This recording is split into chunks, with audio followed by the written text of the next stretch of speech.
welcome to This Is Your Life. And on many a day, the man I'm after could have lost his life.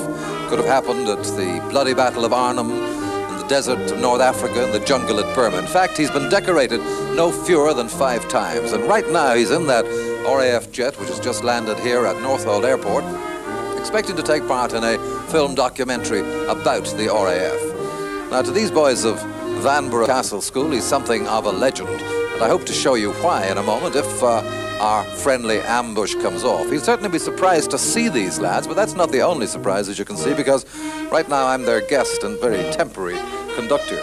But this man of action and adventure is not going to be easy to grab, so we hope to soften him up with a little bit of special music when he gets to the door. Right, boys? Yes. Now stand by, because he's here any second now.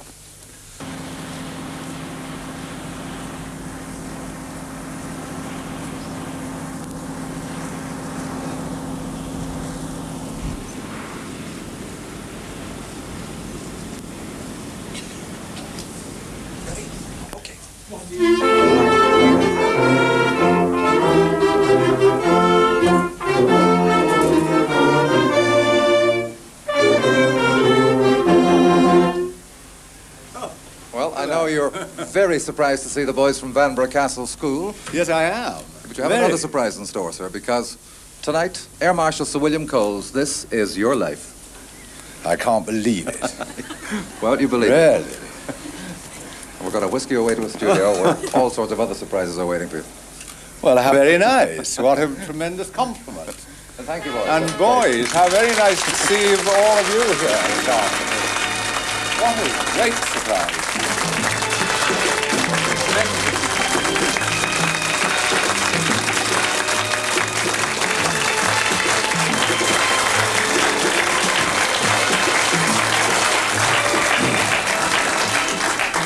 Well, Sir William, what did you think was happening out there at Northolt Airport? Well, I was absolutely flabbergasted. I didn't know what was happening. But I was delighted, of course, to see the boys from Vanbrugh, which was absolutely super. Well, I'm telling you, they didn't think much of me as a conductor, but I did promise them a ringside seat at your show tonight. So come in, the boys of Vanbrugh Castle Band. Your seats are all waiting for you.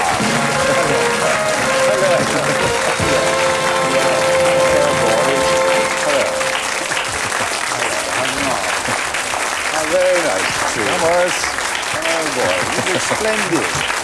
Isn't it, Mark?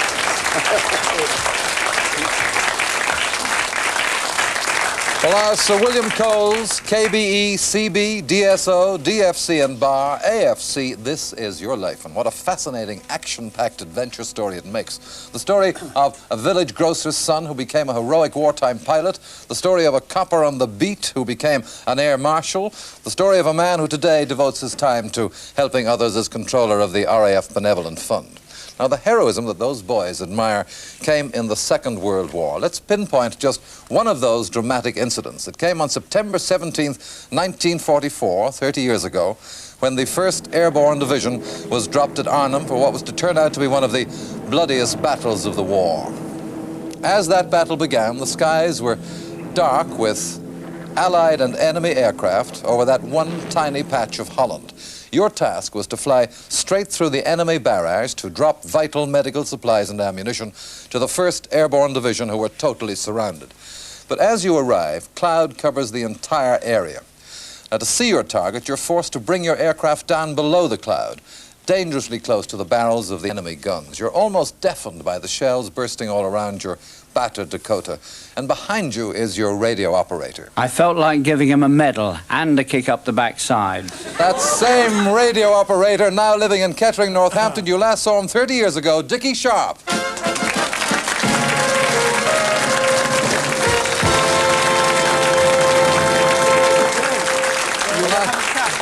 Dickie, I can understand and you wanted to give him a medal, but why the kick? Well, we knew this operation was going to be a bit touchy, a bit dangerous. And on the first run, all the stuff wasn't dropped out. So Bill decided to go around again. And on the way round again, we picked up a number of holes. I understand subsequently somebody counted them, there were about 200. And I got hit in the leg by a cannon shell. I was losing a lot of blood. I didn't think we'd make it back to base. I lost consciousness, and when I came to, it was to find that Bill had force landed at Brussels and found some medical aid, which undoubtedly saved my life, and hence the reason I... the medal. A bit of the medal, yes. Thank you, Dickie Sharp. Thank you. Well, it was just as well. It was just as well you did, but I don't think we'd ever got a pat across the cap. Well, indeed, you did get that medal because the next week you were awarded the DSO for your action at Arnhem, and that was a proud moment for a young girl who, throughout those dangerous war years, spent many anxious hours fearing for your safety. The girl who, 1 week after the war ended, became your wife, Babs, and of course, she's here tonight.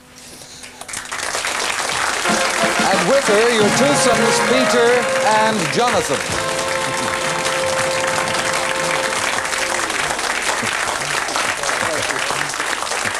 Hello, Johnny. Hello, this is a surprise. Well, now, Peter and Jonathan, tell me, what's it like having an Air Marshal as father? Well, it's a bit difficult living up to what Pa's achieved.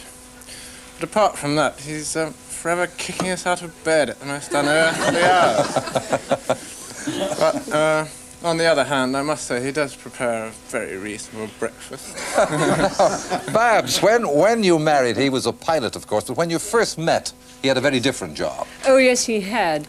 I was going to Shennington to spend the weekend with a friend there, and as I got to the village, I lost my way. I didn't know it at all. And I stopped the car and saw this very super-looking chap standing in the garden, and I said to him, excuse me, can you tell me the way to the Nutshell? And he said, yes, it's just here, next door.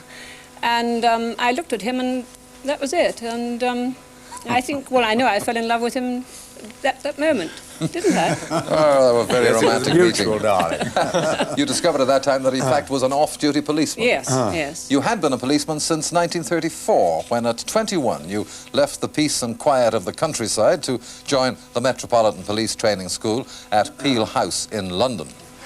And soon you're out patrolling the streets of what in those days was a rough, tough area of North London with N Division for 55 shillings and 10pence a week as Police Constable 323N. You're based here at Stoke Newington Police Station and still there today as a man who worked alongside you 40 years ago, Bert Lee. Hello, Bill. Remember me?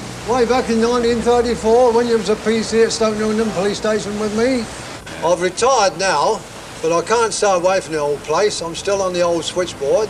It's the same switchboard as when you was here. Now, that's a few years ago, believe me. Just think, you've risen from a police constable to an air marshal. And I can remember the days when you used to be late on parade and got a ticket off from the patrolling officer. As an air marshal, I suppose you've had to give a few tickets off yourself in your time. Anyway, congratulations on attaining the rank of an air marshal.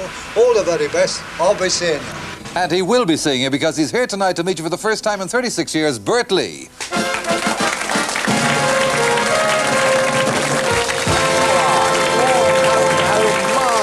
And with him, your police pals from those days, Alec Laidlow, Len Bastian, Terry Wheat. Great to see you. Hello. And your ex-rugger captain, now Chief Constable of Staffordshire, Arthur Rees. How far? Very nice. How very nice you come. Arthur Rees. This is fantastic. Thank you very much, gentlemen of Van Division. Thank you. Really? Thank you. Now, for you, life began a long way from that tough beat in North London. It was a small Oxfordshire village, the one you just mentioned, perhaps Shennington, where at Top Farm you were born on July 26th, 1913, the son of the village grocer. But by the time he was 13, he was really asking to be hit on the chin. Your brother Fred, and with him to complete the family tonight, your brother Ernest and your sister Millicent.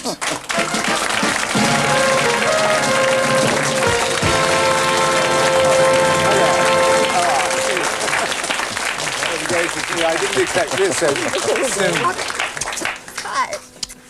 Now, Fred, you were Bill's big brother. Was he really looking for trouble? Yes, he had decided at quite an early age that he was going to be a boxer, and we used to strip off. And he would say, hit me as hard as you can, and I hit him as hard and as often as I could. This intention, of course, was to toughen him up. I think this was pretty effective. I think so, as too. events proved. He was always a confident young lad, Millicent, wasn't he? Well, I think he was, Eamon. I don't think he's going to like the story I'm going to tell about him. But when he was a very little boy, certainly not more than 3, he was wandering rather aimlessly around the village. And a lady visitor who was staying at the rectory saw him and was rather attracted to him. And she came along and said, "And what is your name?" And he looked up at her with very blue eyes and said, "I'm my mother's best boy." Ernest, was he? Well, I think he was always classed as his mother's blue-eyed boy. Well, anyway, when you left school at the age of 15, your first job was as a farm worker in Oxfordshire for just 12 shillings a week. But jobs with security are hard to find in those days of the Depression, and your thoughts turn towards the police force. And once you're on the beat, you use your spare time to develop your skill as a boxer and as a rugby player. You box as a light heavyweight, and in the Metropolitan Police Sports Handbook for 1938, you take your place in the rugby team lineup. Your opponents are often from the RAF, and they persuade you to leave the police. On October 7th, 1938, wearing Air Force blue and with your mind full of thoughts of becoming a fighter pilot, you make your first flight as a trainee pilot at number 9 Elementary Flying Training School at Anstey near Coventry. And that led to one of my biggest mistakes. Your instructor from 35 years ago, John Veal. Yeah.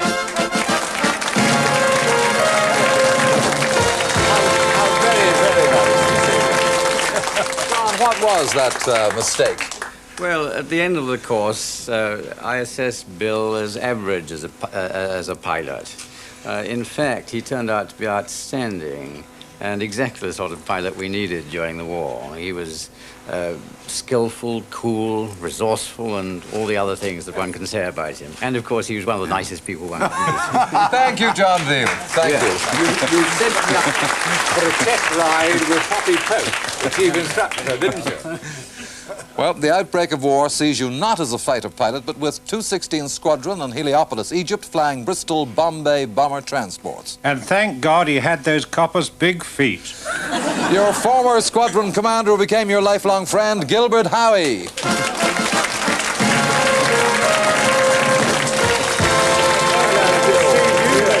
Gilbert, why were his feet so important? Well, it goes after really John Veal. I collected him as his next instructor at Aberystwyth, where we put him on to be a fly service aircraft.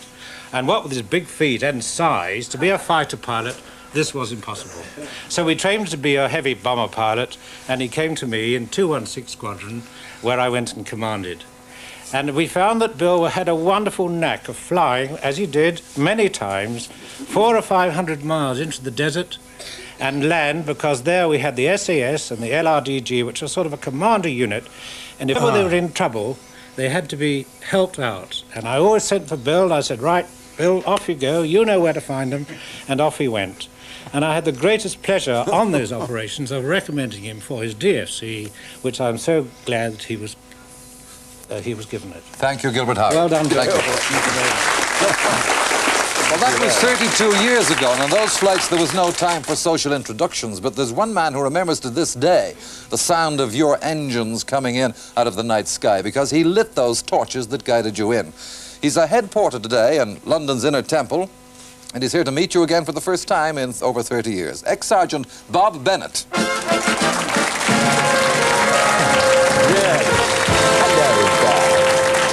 Very nice. Bob, you were on several missions when you were very glad to hear the sound of Bill's engines. I most certainly was, Eamon, and the nicest bloody sound in the world was Bill's engines. He was a very brave man. Thank you, Bob Bennett.